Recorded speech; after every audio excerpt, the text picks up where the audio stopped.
Hello and welcome to ENI UK and Europe edition. I'm Giancarlo Matera reporting from London. We'll be bringing you news reports from around the United Kingdom and Europe this week. And we have live reporters on standby, ready to give you their reports. On our program today.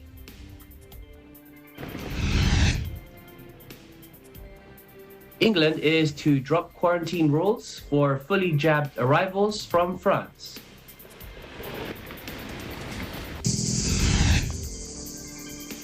And wildfires are causing extensive damage in various European countries.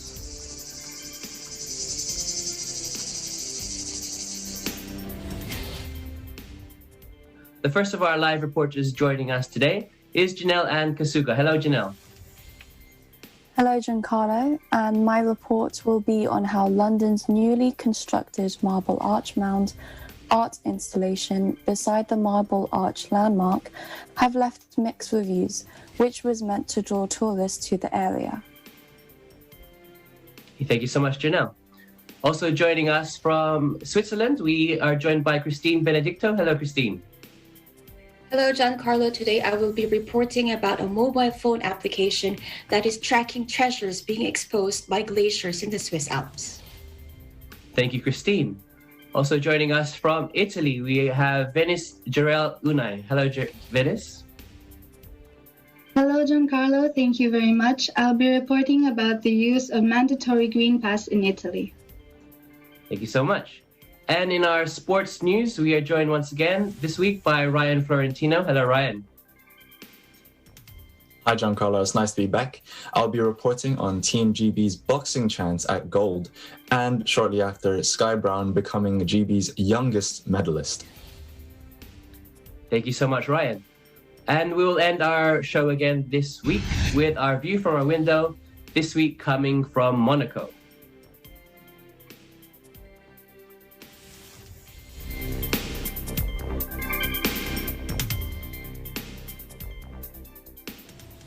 The main news headlines again. The UK government said last Wednesday it will ease English entry rules requiring arrivals from France to quarantine if they are fully vaccinated following the latest review of travel curbs. The change, which will come into effect at 4 a.m. on Sunday, puts France back on England's so-called amber list of countries under its traffic light system for arriving travellers. The government last month eased the rules to allow people from these amber countries fully jabbed with a vaccine approved by regulators in the United States and the European Union to enter without having to self-isolate. However, arrivals from France were the exception. Britain said it acted over fears about the prevalence of the beta strain, even though it mainly affected France's overseas territories, particularly La Réunion. But furious officials in Paris called the move discriminatory. France now rejoins dozens of other countries on the amber list, including many EU members and the US, which mandates virus tests before and after arrival for those jabs in these territories. Others must self-isolate at home for 10 days, including India, Bahrain, Qatar, and the UAE, who will be moved to the amber list after being on the red list, which requires a costly 10-day hotel quarantine on arrival. Other changes to the rules, which were reviewed every 3 weeks, will see countries such as Austria, Germany, Slovenia, Slovakia, Latvia, Romania, and Norway added to the green list. Travelers in the designation must only take COVID-19 tests before and after entering England, regardless of their vaccination status, and do not have to self-isolate. The UK government in London determines health and travel policies for England, and the devolved administrations in Scotland, Wales, and Northern Ireland, they set their own rules that are broadly adopted from the same measures. Britain has been badly affected by the coronavirus pandemic, with 130,000 deaths within 28 days of a positive test since the outbreak began. But the UK government has gradually eased restrictions as vaccination numbers have increased, cutting numbers of hospital admissions from COVID to some 87% of all adults now having their first dose, and 73.2% having 2 doses, according to the latest government figures. Violent wildfires continue to rage across Europe and are ravaging Greece, Italy, Turkey, and even Albania and northern Macedonia. EU data shows that this year's fire season has been significantly more destructive than the previous average. Heat waves and strong winds are causing extensive damage, and experts say that climate change increases both the frequency and intensity of such blazes. Italy has not been spared by these devastating fires. In Sicily, firefighters in Palermo reported facing more than 40 fires on Wednesday. The fires in Sicily are just the latest in hundreds of blazes that have broken out across the peninsula in recent weeks, with one in the west of the island of Sardinia ravaging more than 30,000 hectares. Greece has also been battling fires that have destroyed homes and businesses across Athens. Large forces even had to be deployed near Olympia to protect archaeological sites where the first Olympic Games were held in antiquity. Summer wildfires are also affecting Turkey, where hundreds of villages had been evacuated from a burning power plant on Thursday. And while large numbers of people were being shuttled out by car or boats along the sea, there have been reports of older villagers refusing to leave the disaster-hit region. The European Union has sent help to a number of countries, including Italy and Greece, in the forms of planes, helicopters, and firefighters. It's time for a break now, but please come back for some more ENI UK and Europe edition.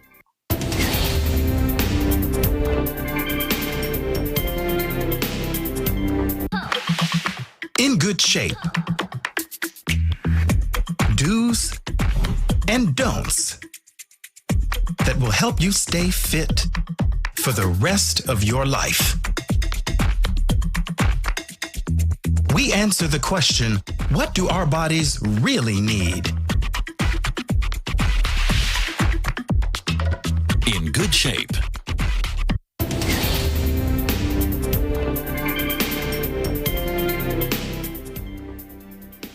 Welcome back to ENI UK and Europe edition. I'm Giancarlo Matera for some more interesting stories in the United Kingdom and Europe. The Marble Arch Mound art installation is a new attraction in London. And to give us an update on the reviews of its visitors, Janelle Ann Kasuga is with us today. Hi, Janelle. Hello, Giancarlo. Thank you. And yes, rising from a busy roundabout in central London, it was meant to be a draw for tourists who have largely stayed away from the British capital during the coronavirus pandemic. But visitors to the 25-metre-high Marble Arch Mound have been offered refunds after it opened on Monday, amid widespread disappointment and a great deal of derision. Let's listen in. Look at it, and I'd heard such terrible things about it, and actually it's okay. I mean, unfortunately it's quite ugly with all the fencing around it, but hopefully that's temporary. And I think it's quite interesting, the steps, the way they've sort of got the steps going, because it is how steps to very precious ancient monuments are built. Great Wall of China, it sort of goes like that, and I quite like that little sort of nod to it. I'm not too sure about it. I don't think it's really been thought through. There's so many other buildings that you could go up to get a good view of London, and from what I've heard, the view's not very good when it's up there. On Tuesday, Westminster Council admitted the glass-clad viewing platform, which was supposed to provide panoramas across the city, was not yet ready for visitors. George Smith, a London filmmaker, said, "I'd call it a white elephant, or maybe a grass-covered white elephant." He later added that this mound just appears out of nowhere, and it doesn't really fit the aesthetic of the city. Advertising posters for Dutch architecture company MVRDV's temporary installation, resembling a latter-day Hanging Gardens of Babylon, have appeared at tube stations. It has been billed as London's newest outdoor attraction. Photographs in British newspapers and on social media included a less than spectacular vista from the top of building rubble and recycling bins. One Twitter user posted a picture of the Teletubbies standing on their AstroTurf home in Teletubby Land. Marble Arch Mound opens to visitors at a cost of £2 million, they wrote as the aerial-headed children's television characters waved back. With visitors who previously booked tickets being offered refunds and no further tickets being given until improvements are finished, only a trickle of visitors were making their way up the stairs of the mound on Wednesday. Amid intermittent showers, families and day trippers climbed the steel steps of the structure in colourful anoraks, gripping umbrellas in the wind. At the summit in mid-morning, beneath a blanket of uninterrupted grey cloud, Robert Young, 64, and his partner were the only two people apart from the attraction's stewards. They had been given the tickets for free by a friend, but said their expectations were low. The views from the Mound, which is designed to offer a panorama of the capital's Oxford Street shopping district, Hyde Park, Mayfair, and Marylebone, have also come under criticism. The view of Marble Arch itself and Oxford Street to the east are blocked by surrounding trees, with summer providing a dense green canopy of the edge of Hyde Park. Young, a retired architect, said he wouldn't have paid the £4.50 admission, but said he enjoyed the views of Hyde Park, 253 hectares of green space in central London, saying it was like a forest.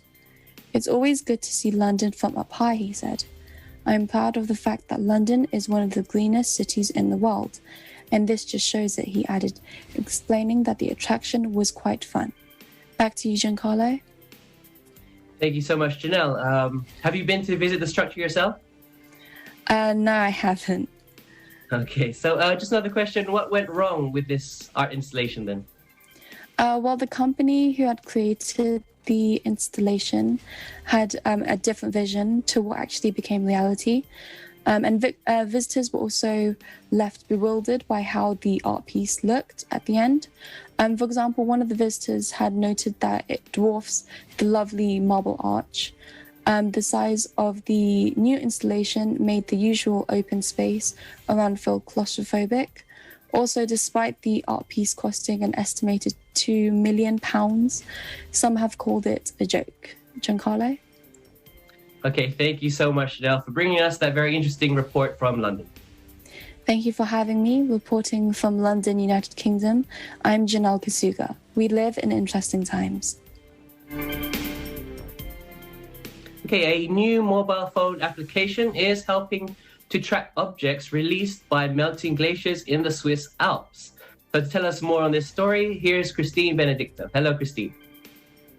Hello, Giancarlo. In the region of Valais in Switzerland, which is home to glaciers like the Aletsch, the authorities have a new tool that helps them track treasures that are being revealed by melting glaciers.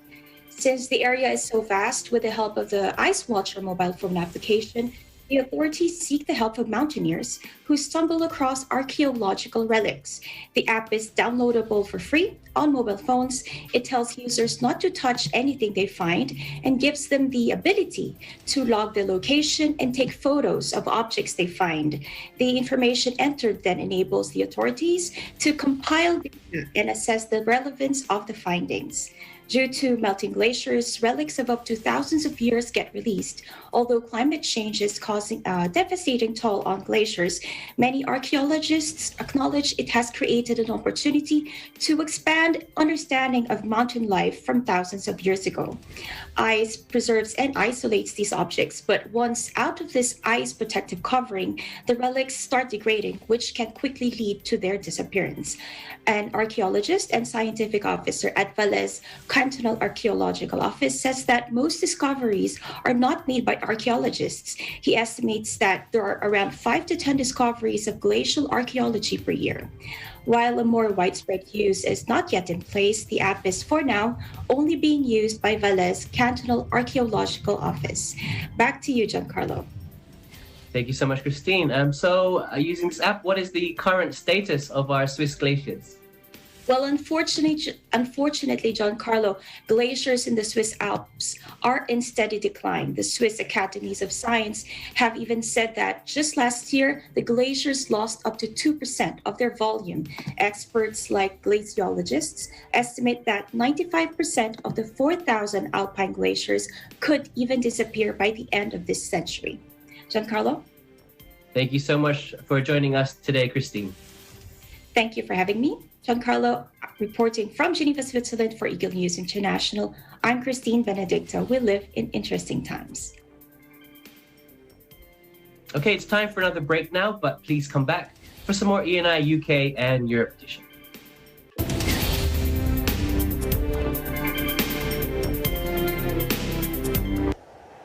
Innovation, digital disruption, globalization, startups, micro, small, and medium enterprises, as well as large corporations, all face interesting challenges in the market today. Peek into the world of exciting opportunities and partnerships to drive growth with the latest business news and information. We are open for business.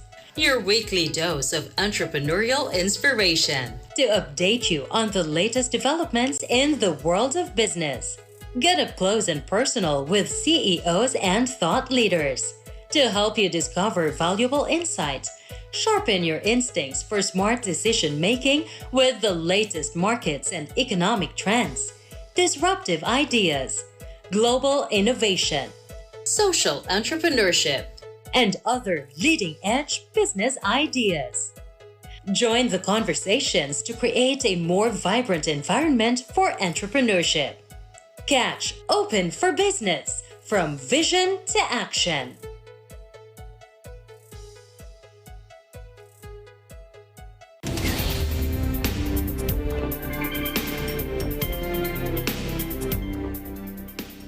Welcome back to ENI UK and Europe edition. Now for some more interesting stories from around Europe this week. Protests are taking place in Italy over the country's health passport scheme. We're joined by Venice Unai with the details. Hello, Venice. Hello, Giancarlo. And yes, after Italian Prime Minister Mario Draghi announced an expansion of the country's health passport scheme and urged people to get vaccinated or face a new lockdown, protests were organized in more than 80 towns and cities across the country on Saturday, July 24th, starting everywhere at 5:30 p.m. Two protests, one organized by political groups and one organized by cafes and restaurant owners, take place in Rome against the government's introduction of restrictions on unvaccinated people. The health pass in use in Italy since June shows that people have been vaccinated, tested negative, or recovered from COVID-19, and is available in both digital and paper format. Until now, the Certificazione Verde has only been required for international travel in Europe, as well as facilitating entry to nursing homes and large events such as concerts, football matches, or weddings. Back to you, Giancarlo. Thank you so much. When and where will we need these COVID health passports in Italy? So from August 6th, people in Italy will need the pass or a green pass to enter gyms, swimming pools, museums, cinemas, theaters, sports stadiums, and other public venues, including indoor seating areas at cafes and restaurants. It will serve as proof that bearers have either been vaccinated, undergone a recent negative COVID-19 test, or recovered from COVID-19. Business owners are expected to enforce the rules or face fines up to €1,000 under the decree adopted by the cabinet this week. The government hopes that the expansion of the Green Pass scheme will persuade more people to book their vaccinations, as Health Ministry data showed a recent slowdown in the number of first jabs administered.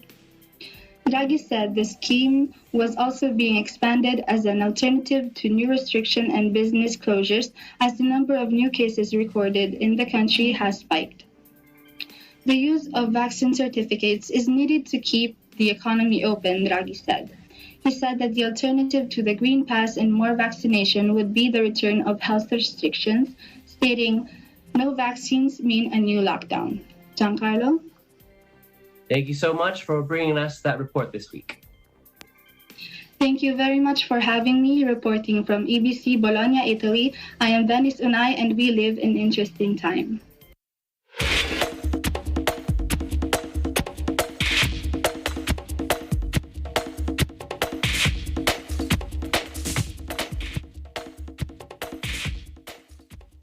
In sports now, Ryan Florentino gives us an update on Great Britain's performances at the Tokyo Olympics. Hello, Ryan. Hi, Giancarlo. It was not that long ago that Galal Yafai was handling rubbish and picking up boxes in a car factory.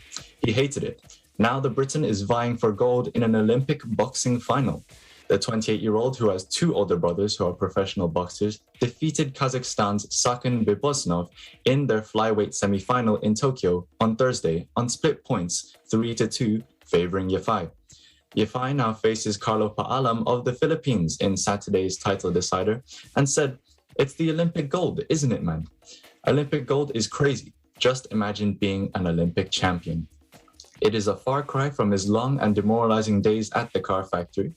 "I was graffitiing, picking up boxes, dreaming of being at an Olympic Games," said Yafai, who made it to the Rio Games a year later in 2016, but failed to win a medal. The fight for gold will take place this Saturday, and we look forward to seeing the victor of the men's flyweight boxing. And next up, Sky Brown becomes GB's youngest medalist.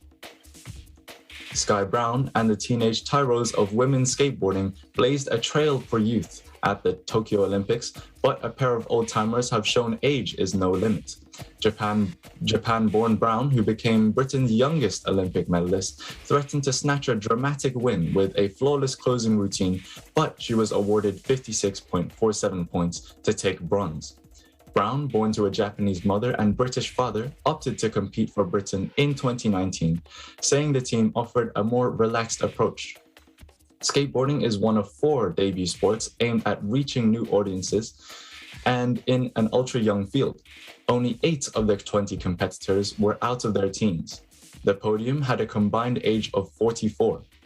Denmark's Rune Glifberg and South Africa's Dallas Oberholzer, both 46 years old, competed in the men's park competition on Wednesday, a day after 13-year-old Brown won bronze for Britain. Both Brown at 13 years and Hiraki at 12 years were bidding to break an 85-year-old record to become the youngest champions in Olympic history. "It was unbelievable," Brown said, of her medal-winning run. That marked a stark contrast to the women's park event in Tokyo, where 19-year-old Sakura Yosuzumi and 12-year-old Kokona Hiraki joined Brown on the podium. Another great week for Olympic sports, and we will be sure to keep you updated. Back to you, Giancarlo. Thank you so much, Ryan, for that update. Thank you for ENI Europe and UK edition. I am Ryan Florentino, and we live in interesting times. For our view from our window today, we bring you the beautiful country of Monaco.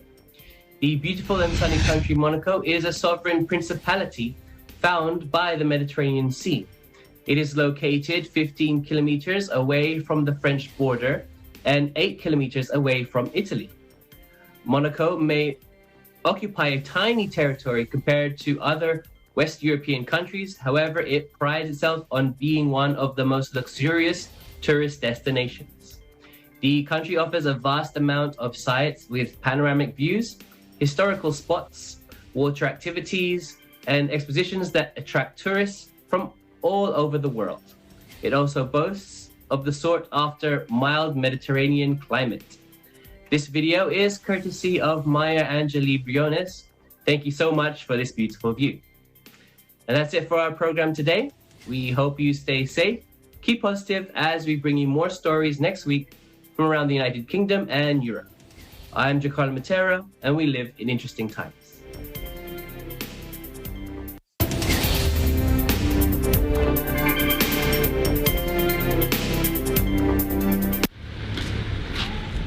Ako po si Ronnie, Isa po ako sa nawalan ng trabaho ngayong pandemya.